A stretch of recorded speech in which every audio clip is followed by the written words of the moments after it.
விஸ்வவாணி நற்செய்தி பணி இயக்கம் வழங்கும் சிகரம் தொடும் புறாக்கள் நிகழ்ச்சிக்கு உங்களை அன்புடன் வரவேற்கிறோம். இது பெண்களுக்கான பிரத்யேக நிகழ்ச்சி. வாங்க நிகழ்ச்சிக்குள்ள போலாம்.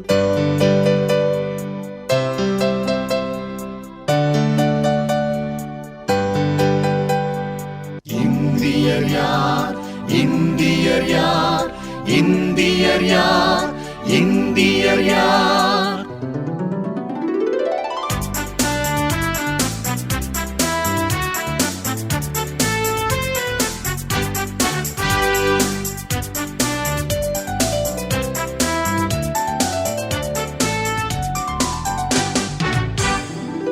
இந்தியர் யார், இந்தியர் யார், இந்தியர் யார், இந்தியர் யார்?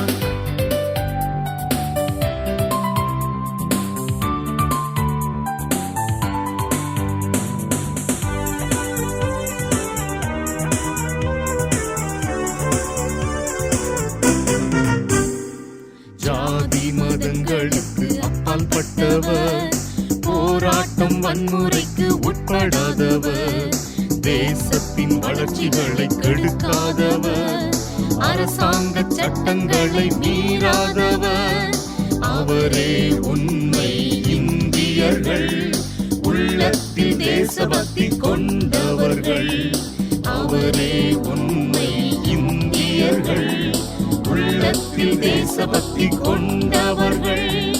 இந்தியர் யார், இந்தியர் யார், இந்தியர் யார், இந்தியர் யார்?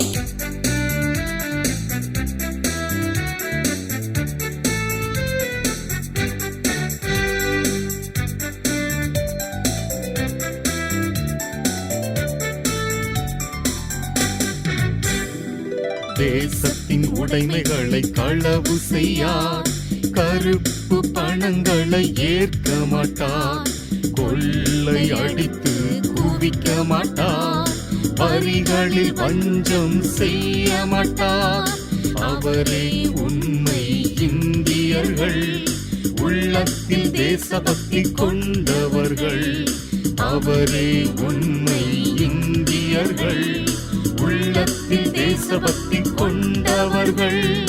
இந்தியர் யார், இந்தியர் யார், இந்தியர் யார், இந்தியர் யார்?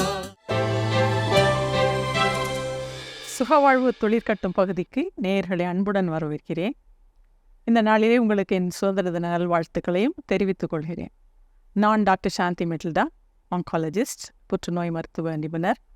இன்று உங்கள் மத்தியிலே புற்றுநோய் குறித்ததான ஒரு விழிப்புணர்வு ஏற்படுத்துவதற்காக வந்திருக்கிறேன். ஒவ்வொரு வருடமும் February 4 வேர்ல்ட் கேன்சர் டே என்று நாம் அனுசரித்து வருகிறோம், உலக புற்றுநோய் தினம் என்று. ஒவ்வொரு வருடமும் அதற்கு ஒரு ஸ்லோகன் சொல்லுவாங்க. இந்த 2024 வருடத்திற்குரிய ஸ்லோகன் என்னவென்றால், together we can fight cancer என்பது. இன்னும் சில வருடங்களுக்கு முன்பதாக சொல்லப்பட்ட ஒரு ஸ்லோகனையும் கூட உங்களோடு நான் சொல்ல விரும்புகிறேன். அது என்னென்னா, do not fear cancer. If detected early, it can be cured. அப்போ இரண்டையும் சேர்த்து பார்க்கும் பொழுது, ஆரம்ப காலத்திலேயே நீங்கள் மருத்துவரை அணுகும் பொழுது ஒரு நல்ல கியூர் ரேட் உங்களுக்கு கிடைக்கும் என்பது. இன்னொன்று, நாம் அனைவரும் சேர்ந்து இதை எதிர்கொள்ளும் போது இந்த புற்றுநோயை நாம் வெல்லலாம் என்பது தான். இப்போ உங்களுக்கு ஒரு சந்தேகம் வரலாம், ஆரம்ப காலகட்டம் என்னங்க டாக்டர் அப்படின்னு நீங்கள் யோசிக்கலாம். அதாவது புற்றுநோயை 4 நிலைகளாக நம்ம பிரிப்போம். ஸ்டேஜ் 1, ஸ்டேஜ் 2, ஸ்டேஜ் 3, ஸ்டேஜ் 4 என்று. அப்போ அதில் ஸ்டேஜ் 1 அண்ட் ஸ்டேஜ் 2 எடுத்திங்கன்னா அதை ஆரம்ப காலகட்ட நோயாக நாம் அதை எடுக்கிறோம். அப்போ அந்த ஆரம்ப காலகட்டத்திலே வரும்பொழுது நல்ல ஒரு கியூர் ரேட் கிடைக்குது. 24-25 வருடங்களுக்கு முன்பதாக இந்த அளவு ஒரு நவீன சிகிச்சை முறை கிடையாது. ஆனால் இப்போ பார்த்தீங்கன்னா அதிநவீன சிகிச்சை முறைகள் புற்றுநோய்க்கு உண்டு. அதனால் ஆரம்ப காலகட்டத்திலேயே இந்த நோய்க்குரிய ட்ரீட்மெண்ட் எடுத்துக்கொண்டிங்கன்னா நல்ல கியூர் ரேட்டை காண முடியும். அதே மாதிரி யோசிக்கலாம், நீங்கள் இது அதிநவீன சிகிச்சை முறை என்று சொல்லுகிறீங்களே, ரொம்ப பல லட்சங்கள் செலவாகுமே என்று நீங்கள் யோசிக்கலாம். ஆனால் பார்த்தீங்கன்னா இப்போது அரசு மருத்துவமனைகளிலேயே இந்த அதிநவீன சிகிச்சை முறைகளெல்லாம் வந்துவிட்டது. அது மாத்திரமல்ல, இன்னும் ப்ரைவேட் ஹாஸ்பிட்டல்ஸில் கூட இந்த அதிநவீன சிகிச்சை முறைகள் வந்துடுச்சு. பல மாவட்டங்களில் கூட வந்துடுச்சு இப்போது. ஆனால் நீங்கள் யோசிக்கலாம், சரி கவர்மெண்ட் ஹாஸ்பிட்டலில் குறைந்த செலவுக்கு பண்ணிக்கலாம் ட்ரீட்மெண்ட்டு. ப்ரைவேட் ஹாஸ்பிட்டல் எப்படிங்க டாக்டர் பண்ணுறதுன்னு யோசிச்சிங்கன்னா, இப்போ அரசு மருத்துவ காப்பீட்டு திட்டம் என்று சொல்லி ப்ரைவேட் ஹாஸ்பிட்டல்ஸில் கூட அந்த வசதி வந்து விட்டது. அதனால் நீங்கள் என்ன பண்ணலான்னா, அந்த மாதிரி புற்றுநோய் மையங்களை கண்டறிந்து, ஒருவேளை தூரமான ஒரு கிராமங்களில் நீங்கள் இருக்கீங்கன்னா கூட உங்கள் கிராமங்களுக்கு பக்கத்தில் இருக்கிற அந்த புற்றுநோய் மருத்துவ மையத்தை அணுகி நீங்கள் அந்த இடத்துல அரசு காப்பீட்டு திட்டத்தின் மூலம் குறைந்த செலவில் உங்களுக்கு ஒரு புற்றுநோய் சிகிச்சையை நீங்கள் மேற்கொள்ளலாம். மூன்றாவதாக நான் சொல்லிக்கொள்ள விரும்புகிறது என்னன்னாக்கா, புற்றுநோய் ஒரு தொற்று நோய் அல்ல. இன்னொரு தடவை சொல்கிறேன், புற்றுநோய் ஒரு தொற்று நோய் அல்ல. ஏன் அப்படின்னா, நோயாளிகளை நான் பார்க்கும் பொழுது அவங்க சொல்கிற காரியம் என்னென்னா, எனக்கு எப்போ புற்றுநோய்னு சொன்னாங்களோ அப்போலேருந்து எங்கள் வீட்டில் எனக்கு தனி பிளேட்டு, தனி டம்ளரு, தனி ரூமு இப்படி தான் வச்சுருக்காங்க டாக்டர்.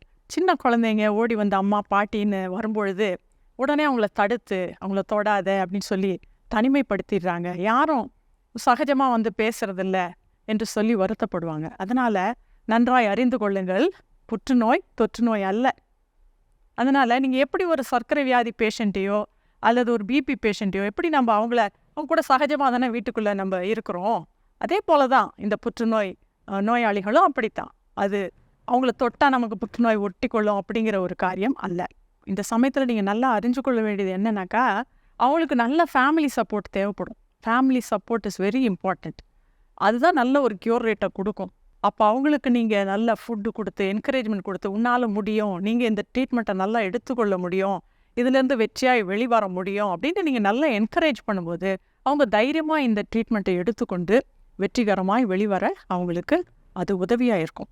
விசுவாசிகளாக நம்ம என்ன பண்ணலான்னா, கூடுதலாக ஜெபம், வேத வசனங்கள் இதையெல்லாம் அவங்களுக்கு எடுத்து சொல்லி ஜெபத்தோடு அவங்கள நல்லா உற்சாகப்படுத்தி அந்த சுகமளிக்கும் வசனங்களெல்லாம் சொல்லியே நீங்கள் ட்ரீட்மெண்ட் எடுத்துக்கொள்ளுங்கன்னு அவங்கள என்கரேஜ் பண்ணும்பொழுது அவங்களுக்கு இன்னும் கூடுதல் ஒரு பலன் வரும். அப்போ ஈஸியாக அவங்க அந்த ட்ரீட்மெண்ட்டெல்லாம் எடுத்துக்கொண்டு வெற்றியோடு வெளியில் வருவதற்கு அவர்களுக்கு அது பெரிய உதவியாக இருக்கும். இதனால் இப்போ நான் சொன்னபடி 5 விஷயங்கள் உங்களுக்கு சொன்னேன். புற்றுநோயின்னு சொல்லி பயப்பட வேண்டிய அவசியம் இல்லை. உங்களுக்கு அதிநவீன மருத்துவ வசதிகள் இப்போ இருக்குது. ஆரம்ப காலகட்டத்திலேயே வந்துட்டிங்கன்னா உங்களுக்கு நல்ல ஒரு க்யூர் ரேட் கிடைக்கும். இன்னொன்று, இந்த புற்றுநோய் தொற்று நோய் அல்ல. அதனால் நல்ல ஃபேமிலி சப்போர்ட் கொடுத்து, நல்ல ஒரு ஜெப உதவிகளை அவர்களுக்கு செய்து, நல்ல உணவு வகைகளை கொடுத்து அவங்கள என்கரேஜ் பண்ணி நடத்தும் பொழுது நம்ம இந்த வருஷத்து ஸ்லோகன் படியே together we can fight cancer, we can win cancer. இப்பொழுது நாம் கர்த்தரை நோக்கி ஜெபிக்கலாமா? அன்புள்ள ஆண்டவரே, இந்த நாளிலும் இந்த சுகவாழ்வு துளிர்கட்டும் நிகழ்ச்சியை ஏற்படுத்தி கொடுத்ததற்காக நாங்கள் நன்றி செலுத்துகிறோம். ஆண்டவரே, இந்த நிகழ்ச்சி ஒருவேளை யாராவது நோயாளிகள் பார்த்து கொண்டிருந்தாலும் கூட ஆண்டவரே, அவர்களுக்கு ஒரு நல்ல ஒரு தைரியத்தை நீங்கள் கொடுங்க. ஆண்டவரே, அவர்களுக்கு ஒரு நல்ல சுகத்தை நீங்கள் கொடுங்க. ஆண்டவரே, அந்த ஃபேமிலி பீப்புள் பார்த்து கொண்டிருந்தாலும் ஆண்டவரே, அவர்கள் இந்த நோயாளிகளுக்கு ஒரு உற்ற துணையாக நல்ல வேண்டிய போஷாக்கான உணவு வகைகளை கொடுத்து அவர்களுக்கு நல்ல என்கரேஜ் பண்ணி அவர்களுக்கு சப்போர்ட் பண்ணி ஆண்டவரே, ஜெபத்தினாலும் இன்னும் வசனங்களினாலும் அவர்களை தேற்றி உற்சாகப்படுத்தி அவர்களுக்கு வேணுங்கிற உதவியை செய்து அவர்களை தனிமைப்படுத்தாதபடி கர்த்தாவே அவர்களுக்கு சகல உதவிகளையும் செய்ய வேண்டுமாய் ஆண்டவரே நாங்கள் ஜெபிக்கிறோம். அப்பா, நோயாளிகளுக்கு கூட நீர் பரிபூரண சுகத்தை தாங்க. நீங்கள் பரிகாரியாகிய கர்த்தர் ஜெகோவா ராஃபா என்பது உம்முடைய நாமம். அந்த நாமத்தினாலே ஆண்டவரே, உம்முடைய தழும்புகளால் நாங்கள் குணமாகிறோம் என்கிற வசனத்தின்படி இந்த நோயாளிகளுக்கெல்லாம் ஒரு பரிபூர்ண சுகத்தை தாங்க ஆண்டவரே. ஒருவேளை எனக்கு கேன்சர் நோய் என்று சொல்லிவிடுவார்களோ என்று பயந்து கொண்டு வீட்டில் உட்கார்ந்திருப்பார்கள். ஆனால் அவர்களுக்கு ஒரு உற்சாகத்தை கொடுத்து அவர்களும் சரியான நேரத்திலே மருத்துவர்களை அணுகி ஆண்டவரே, நீங்கள் எங்களுக்கு கொடுத்த இந்த அதிநவீன சிகிச்சை முறைகளை எல்லாம் தங்கள் வாழ்க்கையிலே பெற்றுக்கொண்டு இந்த நோயிலிருந்து வெளிவர ஆண்டவரே ஜெபத்தோடு ஜெயமெடுக்க நாங்கள் உம்மிடத்திலே ஜெபிக்கிறோம். கர்த்தர் எங்கள் ஜெபத்தை கேட்டதற்காய் நன்றி. ஆமென்றும் ஆமென் என்றும் பதில் கொடுத்ததற்காய் உமக்கு ஸ்தோத்திரம். இயேசு கிறிஸ்துவின் வல்லமையுள்ள நாமத்திலே நான் ஜெபிக்கிறேன் எங்கள் ஜீவனுள்ள நல்ல பிதாவே. வாழ்க வாழ்க பாரத தேசம், வாழ்க வாழ்க பாரத தேசம். சிகரம் தொடும் புறாக்கள் நேயர்கள் அனைவருக்கும் ஆண்டவராய் இயேசு கிறிஸ்துவின் நாமத்தினாலே சுதந்திர தின நல்வாழ்த்துக்களை தெரிவித்துக் கொள்கிறோம். இந்த சுதந்திர தின சிறப்பு பெண்கள் நிகழ்ச்சிக்கு உங்களை அன்புடன் வரவேற்கிறோம். இந்த நிகழ்ச்சியில் நம்ம ஒரு சில காரியங்களை குறித்து பேச இருக்கிறோம். முதலாவது நம்ம பேச இருக்கிறது சுதந்திர இந்தியாவிலே பெண்களுடைய பங்கு என்ன என்பதை குறித்து நம்ம பேச இருக்கிறோம். இன்றைக்கி பெண்கள் நிறைய காரியங்களை அச்சீவ் பண்ணுறாங்க இல்லையா? அதை குறித்து சகோதரிகளாக நமக்கு சொல்ல இருக்கிறாங்க. மேகி அக்கா, நீங்கள் என்ன நினைக்கிறீங்க? கோல்டா, நம்ம பண்டைய இந்தியாவை நம்ம திரும்பி பார்க்கும்போது அடுப்பூதும் பெண்களுக்கு படிப்பு எதற்கு என்று சொன்னாங்க. ஆனால் இந்தியாவை நம்ம பார்க்கும்போது நம்மளுடைய முதல் பிரஜை, இந்திய தேசத்தின் முதல் பிரஜை ஒரு பெண், திருமதி திரௌபதி முர்மு. அவருடைய பின்னணியை நம்ம பார்க்கும்போது அவங்க ஒரு ஆதிவாசி பின்னணியத்திலிருந்து வந்தவங்க. அதே போல் நம்மளுடைய நிதி அமைச்சர் அவர்களை நம்ம பார்க்கும்போது அவர்களும் ஒரு பெண், திருமதி நிர்மலா சீதாராமன். இதையெல்லாம் நம்ம பார்க்கும்போது இந்திய தேசத்தின் பெண்களுடைய வளர்ச்சியை நம்ம பார்க்குறோம். அதே போல் அநேக துறைகளில் பெண்கள் முன்னிலைமையில் தலைமைத்துவத்தில் இருக்கிறதை நம்ம பார்க்குறோம். மேகி சொன்னது உண்மையாலுமே நம்ம ஏற்றுக்கொள்ளத்தக்கது. ஆதி நாட்களில் பெண்களை ரொம்ப வெளியே விட மாட்டாங்க. ஆனால் அப்படி உள்ள காலங்கள்லேயே நம்மளுடைய இந்திய தேசத்தின் முதல் பெண் பிரதம மந்திரி மறைந்த இந்திரா காந்தி அவர்கள். அது மாத்திரம் இல்லை, விளையாட்டுத் துறையிலையும் நிறைய பெண்கள் முதலிடத்தை வகுத்திருக்கிறாங்க. உதாரணத்திற்கு பிடி உஷா, கே மலேஸ்வரி, இப்படி நிறைய பேரை சொல்லிக்கொண்டே போகலாம். விளையாட்டுத் துறையில் மட்டும் இல்லைக்கா, அநேக தொழில் அதிபர்கள் நம்ம பார்த்தோன்னா பெண்களாக இருக்கிறாங்க. குறிப்பாக நமக்கு எல்லாருக்கும் தெரிந்த பெப்சி கம்பெனியோட சிஇஓ இந்திரா நூயி. அவங்க கரண்ட்டாக நம்ம பார்த்தோன்னா அமேசான் கம்பெனியோட போர்டு மெம்பராக இருக்கிறாங்க. மேலும் நம்ம பார்த்தோன்னா சாவித்ரி சிந்தால் அவங்க அவங்க கணவனுடைய இறப்பிற்கு பின்னால் அந்த கம்பெனியை எடுத்து நடத்தி இன்றைக்கி ஒரு எல்லாருக்கும் தெரிந்த ஒரு கம்பெனியாக அந்த கம்பெனியை உயர்த்தி வைத்திருக்கிறாங்க. இன்னும் நம்ம விமன் பல காரியங்களில் அச்சீவ் பண்ணியிருக்கிறாங்கன்னு நம்ம பார்க்குறோம். உதாரணமாக ஒரு காலகட்டத்தில் சில வேலைகளில் பெண்களை எடுக்கவே மாட்டாங்க. ஆனால் இன்றைக்கி பார்க்கும்போது எல்லா துறைகளிலும் அவர்கள் நுழைந்திருக்கிறார்கள் என்பதை நம்ம நினைத்து பார்க்கும்போது ரொம்ப ஆச்சரியமாக இருக்கிறது. அந்த அளவுக்கு அவங்க ஒரு மேன் பவரோட ஈடு கொடுத்து ஓடக்கூடிய ஒரு நிலைக்கு வந்திருக்கிறார்கள் என்பது மிகவும் ஆச்சரியத்தை கொடுக்கிறது. ஆலிஸ், நீங்கள் ஏதாவது சொல்ல விரும்புகிறீங்களா? இளைஞர்களுக்கு ரொம்ப அட்மைர் பண்ணது என்னென்னா கல்பனா சாவ்லாவை நம்ம சொல்லலாம். அவங்கள பார்த்து நிறைய பேர் இன்றைக்கி நம்ம விண்வெளிக்கு போகணும்னு சொல்லி ஒரு ஆசை கூட பல இளைஞர்களுக்கு இன்றைக்கி வந்திருக்கிறது. Geeta Rani Fugar, she is the first woman wrestler. She came from very small village from Haryana. That time the women are not allowed for wrestling. But even though her father encouraged her and she and her sister both they struggle more and more, and now she is the first woman wrestler. That's very amazing. ஏன்னா ரெஸ்லிங்ன்றதெல்லாம் ரொம்ப ஒரு கடினமான ஒரு sport. அதில் achieve பண்ணியிருக்காங்க. அதுவும் ஒரு சின்ன கிராமப்புறத்துலேருந்து அச்சீவ் பண்ணியிருக்காங்கன்றது அது ஒரு பெரிய காரியம்.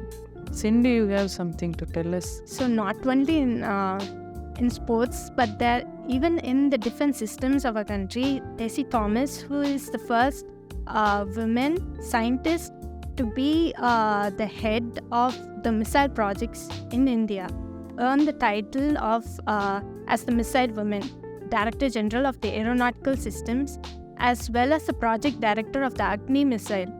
So it shows how women have grown stronger, that the country is even pushing them forward to design the defense systems of our country. Abdul Kalam அவர்களை தான் மிசைல் மேன்னு சொல்லி பேசுவோம். மிசைல் உமனை பற்றி இன்றைக்கி பேசுகிறது ரொம்ப ஆச்சரியமாக இருக்கிறது. இன்னும் நிறைய அச்சீவ்மெண்ட்ஸ் இருக்குதுன்னு நான் நம்புகிறேன். கௌசல்யா, நீங்கள் சொல்லுங்கள். ஆமாக்கா, அவங்க டிஃபென்ஸ் பற்றி சொல்லும் போது எனக்கு இந்தியன் ஃபர்ஸ்ட் ஏர்ஃபோர்ஸ் விமன் அப்படின்னு பார்க்கும்போது குஞ்சன் சக்சேனா. ஸோ அவங்கள இன்டர்வியூ பீரியட்லேயே அவங்களுக்கு ப்ராக்டிக்கல் செஷனில் 4வது மாடியில் நிற்க வச்சு அங்கேருந்து யூ ஹாவ் டு ஜம்ப் அப்படின்னு சொல்லியிருக்காங்க. ஜம்ப் அப்படின்னு சொன்ன உடனே டேர்ன் பண்ணி ஜம்ப் பண்ணியிருக்காங்க. ஃபஸ்ட்டு விமனாக அவங்கள செலக்ட் பண்ணியிருக்காங்க. அதுக்கப்புறம் பார்த்திங்கன்னா 1999 இந்த கார்கில் போரில் கிட்டத்தட்ட 900 பேரை அடிப்பட்டவர்களையும் இறந்தவர்களையும் ஹெலிகாப்டர் மூலமாக அவங்களுடைய டீமோட அவங்க போய் ரெஸ்கியூ பண்ணி கொண்டு சேஃபான பிளேஸில் கொண்டு வைத்திருக்காங்க. With courage she act. சில achievements it need lot of courage. It needs challenging ways where you have to work இல்லையா? ரொம்ப போராடி சில காரியங்களை பெற்றுக்கொள்ளணும். ஹர்ஷினி கனேகார் அவங்க தான் இந்தியாவில் முதல் உமன் ஃபயர் ஃபைட்டர் அப்படின்னு சொல்லி நம்ம பார்க்குறோம். அதெல்லாம் ரொம்ப ஒரு கடினமான வேலை. ஆனால் அதை அவங்க ரொம்ப ஹாப்பியாக செஞ்சாங்க அப்படின்னு சொல்லி நம்ம பார்க்குறோம். ஸோ ஜெபராணி, நீங்கள் ஏதாவது சொல்ல விருப்பப்படுறீங்களா? ஆமாக்கா, நம்ம நாடு சுதந்திரம் பெற்ற பிறகும் அந்த காலகட்டத்தில் கல்வி அறிவு வந்து பெரும்பாலான மக்களுக்கு வந்து கிடைக்கல. குறிப்பாக வந்து பெண்களுக்கு பார்த்தோன்னா படிக்க வைப்பது, வேலைக்கு அனுப்புவது அப்படிங்கிறது வந்து பெரிய குற்றமாகவே வந்து கருதப்பட்டுச்சு. கேரளாவை சார்ந்த அண்ணா ராஜா மல்ஹோத்ரா அப்படிங்கிற ஒரு பெண் வந்து முதல் ஐஏஎஸ் ஆஃபீஸராக வந்து தமிழ்நாட்டில் ஓசூர் பகுதியில் பதவியேற்றினாங்க. 7 முதலமைச்சர்களோட பணியாற்றியிருக்கிறாங்க. அது மட்டும் இல்லாமல் 1989 வந்து பத்மபூஷன் விருதையும் அவங்க பணிக்காக வந்து பெற்றிருக்கிறாங்க. வால் ஆஃப் ஃபேம் அப்படின்னு நம்ம யோசித்து பார்க்கும்போது ஏகப்பட்ட அச்சீவ்மெண்ட் இருக்கிறத பார்க்குறோம். அதுவும் விசேஷமாக ரொம்ப இன்றைக்கு ஒருவேளை நம்ம நல்லா ஃப்ரீயாக மூவ் பண்ணி வேலைக்கு போகிறோம், எல்லாம் செய்கிறோம். ஆனால் வந்து ஒரு ஃபார்மிங் அக்ரிகல்ச்சரல் சைட்லேயே பெண்கள் இருந்து வீட்டுக்குள்ளேயே வந்து இருந்த ஒரு காலகட்டத்தில் ஒரு ஐஏஎஸ் வந்திருக்கிறாங்கன்றது ஒரு மிகப்பெரிய அச்சீவ்மெண்ட் அது. ஸோ இவ்வளோ நேரம் நம்ம வந்து பெண்களை அச்சீவ்மெண்ட்ஸை நம்ம பேசணும். ஆனால் சேலஞ்சஸும் இருக்குது இல்லையா? அப்போது இந்த காலகட்டத்தில் சுதந்திர இந்தியாவிலே பெண்கள் நாம் சந்திக்கக்கூடிய சவால்கள் என்னென்னு சொல்லி நம்ம வந்து பேசலாம். சவால்கள்னு சொன்னால் இப்போ அவங்க ஃபேமிலி மெம்பர்ஸ் கோஆப்ரேட் பண்ணால் தான் பெண்கள் வந்து வெளியவே வர முடியும். இப்போல்லாம் ஒரு சைக்கிள் கூட பெண்களை ஓட்ட விட மாட்டாங்க. பொம்பளை பிள்ளை பேசாமல் வீட்டில் இரு, நடந்து போ, பஸ்ஸில் போ அப்படி சொல்லுவாங்க. ஆனால் அப்படிப்பட்ட காலங்களில் ஒரு பெண்மணி வந்து ஃபஸ்ட்டு கப்பல் ஓட்டியாக வந்திருக்கிறாங்க. அவங்க பேர் வந்து ராதிகா மேனன். இப்படி அவங்க வருவதற்கு சுற்றி உள்ள சூழ்நிலைகள், அவங்களுடைய குடும்பம், அவங்களாம் சப்போர்ட்டிவாக இருக்கும்போது கண்டிப்பாக இப்படிப்பட்ட சூழ்நிலைகளில் பெண்கள் கண்டிப்பாக ஷைன் பண்ண முடியும். அச்சீவ் பண்ணுறவங்களுக்கு பின்னாடி வந்து ஒரு சப்போர்ட் சிஸ்டம் இருக்கணும் அப்படின்றது வந்து 100% உண்மை. ஒருவேளை சப்போர்ட் பண்ணவங்க தான் அச்சீவ் பண்ணியிருக்கிறாங்களா அப்படின்னு நம்ம யோசித்து பார்த்தோம்னா ஒரு சில இடங்களில் பார்க்கும்பொழுது தடைகளின் மத்தியில் தான் அச்சீவ் பண்ணியிருக்கவும் செய்கிறாங்க. பட்டு இன்னும் காலிபர் உள்ள பெண்கள் இருக்காங்க, அவங்களுக்கு ஒரு சப்போர்ட் சிஸ்டம் இருந்தால் நல்லா வந்திருப்பாங்க, அப்படியும் இருக்குது. ஸோ இந்த பக்கத்துலேருந்து யாராவது ஒருத்தர் இதை குறித்து பேசலாம். அக்கா, பெண்கள் இப்போ ஃபேஸ் பண்ணுற பெரிய தடை அப்படின்னு என்ன நினைக்கிறேன்னா பாடி ஷேமிங். அதாவது பெண்களுடைய உடலை வைத்து அவங்கள கேலி பண்ணி அவங்கள வந்து ஏதாவது சொல்கிறதுனால அநேகர் வந்து மனதளவில் பாதிக்கப்படுறாங்க. அவங்க சொல்கிறவங்க வந்து அவங்க பாதிக்கப்படுவாங்களே அப்படின்னு சொல்லி கொஞ்சம் கூட யோசிக்கிறது இல்லை. ரொம்ப சீக்கிரமாக வந்து அவங்களுடைய கல்லறையோ அவங்களுடைய சரீரத்தையோ வந்து ஈஸியாக கமெண்ட் பண்ணிடுறதுனால கேட்குறவங்களுக்கு வந்து மனதளவில் அதிக பாதிப்பை உண்டாக்க தான் செய்யுது. அதுபோக இன்னொரு காரியம் என்னென்னா குற்ற உணர்வு. அதுலேருந்து வெளியே வர முடியாமல் அதிகமாக பாதிக்கப்படுறாங்க மனதளவில். தாவீதோட மகள் தாமார் வந்து இன்னசென்ட் விக்டிம். அவங்களுக்கும் அவங்களுக்கு நடந்த காரியத்துக்கும் எந்த ஒரு சம்மந்தமும் கிடையாது.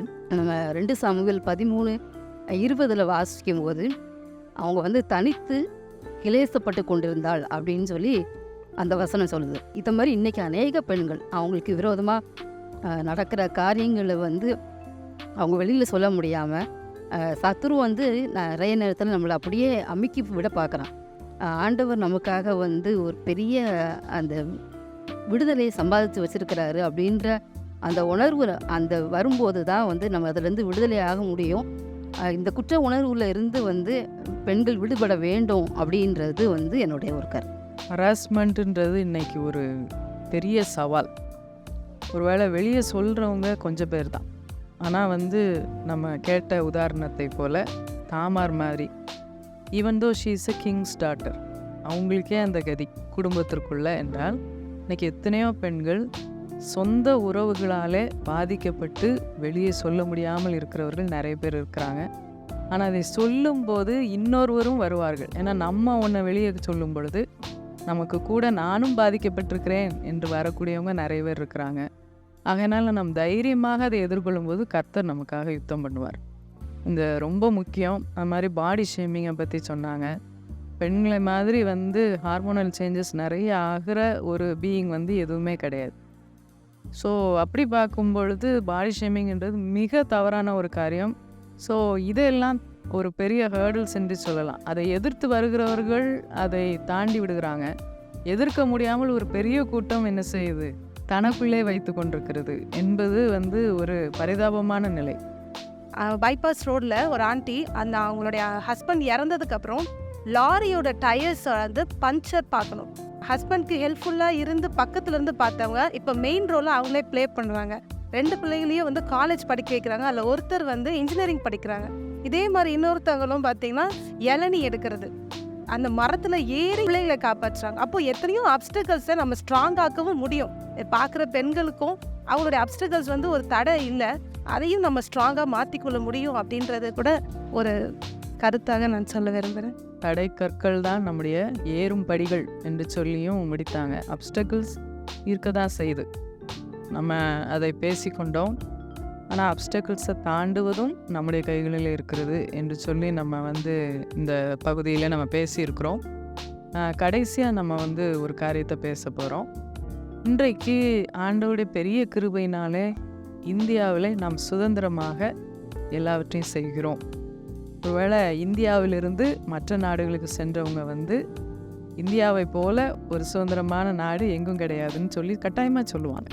மேபி நம்ம டெவலப்பிங் கண்ட்ரியாக இருந்தால் கூட நமக்கு வந்து நிறைய சுதந்திரங்கள் ஆண்டுடைய கிருபையினாலே நமக்கு இருக்கிறது. இப்போ நம்ம என்ன பேச போகிறோன்னா, இந்த சுதந்திரத்தை நம்ம வந்து சரியாக பயன்படுத்துகிறோமா, தவறாக பயன்படுத்துகிறோமா? ஆண்டவர் வந்து நம்மளுக்கு ஒரு சுதந்திர இந்தியாவில் நம்ம சுதந்திரமாக இருக்கக்கூடிய எல்லா காரியங்களையும் கொடுத்துருக்கிறார். அதனால் வேதத்தில் ஒரு வசனம் இருக்குது, எல்லாவற்றையும் அனுபவிக்க எனக்கு அதிகாரம் உண்டு, ஆனால் எல்லாம் தகுதியாகிறாது.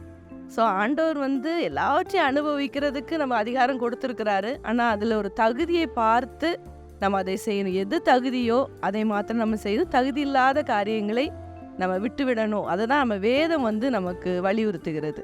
நம்ம இண்டிபெண்ட்டாக இருக்கோம் அப்படின்னு சொல்லிட்டு நிறைய இந்தியன் சிட்டிஸில் நம்ம பார்க்கும்போது நம்மளுடைய கல்ச்சரை விட்டு அதர் கல்ச்சர்ஸை நம்ம ஃபாலோ பண்ணி போகிறதையும் பார்க்க முடியுது. ஈவன் ஃபேமிலிஸில் கூட நம்ம சுதந்திரமாக இருக்கோம் அப்படின்னு சொல்லிட்டு அவங்களுடைய ரெஸ்பான்சிபிலிட்டிஸை வந்து சரியாக அவர்கள் செய்வதில்லை, தவறுகிறாங்க. அதனால் அநேக குடும்பங்களில் வந்து நிறைய வன்முறைகள், இன்னும் நிறைய பிரிவுகள் பார்க்க முடியுது. இப்போது இண்டிபெண்ட்டாக ஒர்க் பண்ணுறதுக்கு நிறைய வாய்ப்புகள் இருக்குது. அப்போ என்ன பண்ணிடுறாங்கன்னா, நம்ம சம்பளம் வாங்குகிறோம், நான் சம்பாதிக்கிறேன் அப்படின்னு அந்த பணத்தை தவறான விதத்தில் யூஸ் பண்ணுறவங்களும் இருக்காங்க, பொறுப்பானவர்களும் இருக்காங்க, நான் இல்லைன்னு சொல்லலை.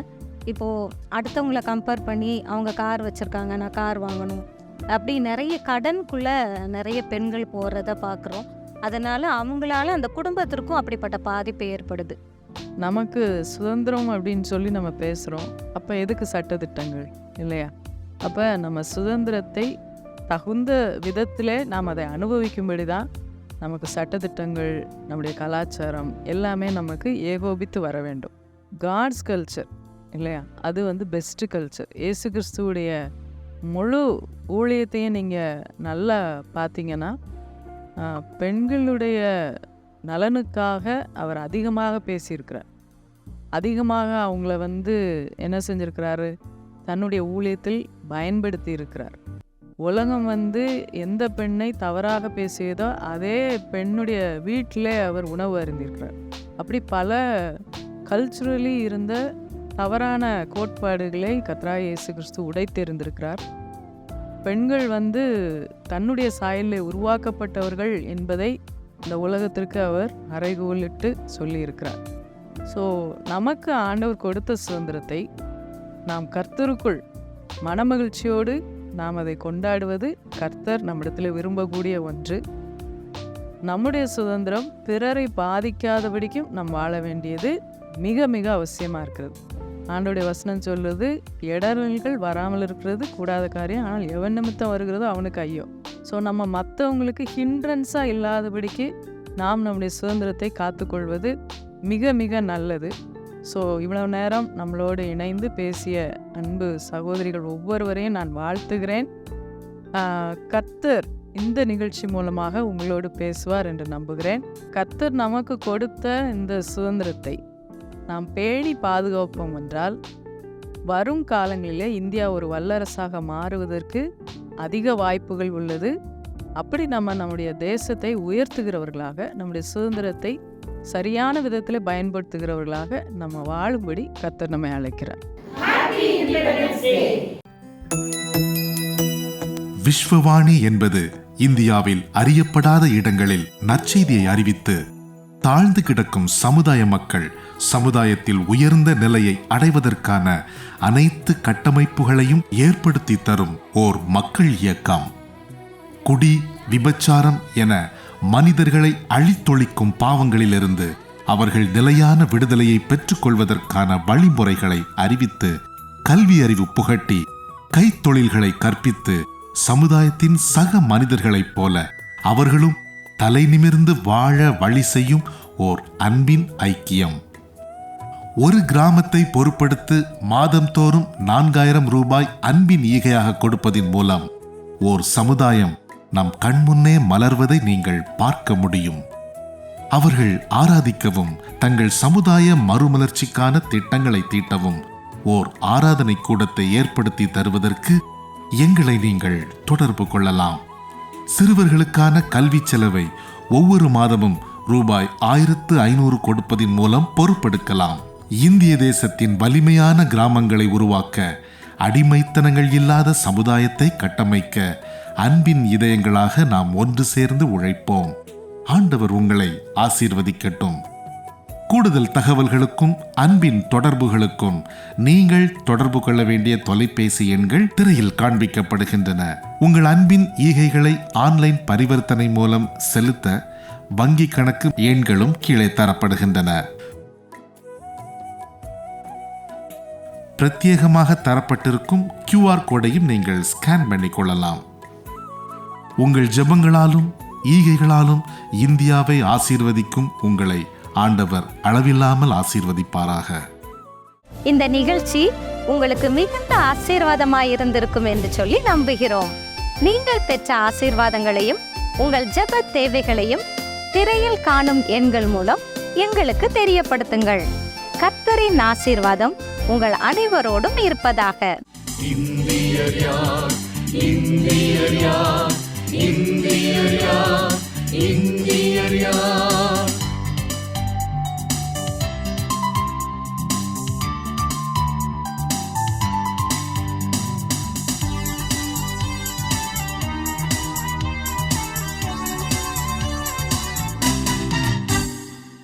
ஏழைகள் அகதிகள் நலம் தேடுவார், தான தர்மங்களில் பங்கெடுப்பார், விலங்குகள் பறவைகள் பாதுகாப்பார், தன்னை போல் பிறருக்கும் அன்பை செய்வார்.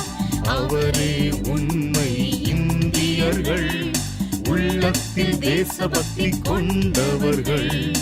அவரே உண்மை இந்தியர்கள், உள்ளத்தில் தேசபக்தி கொண்டவர்கள்.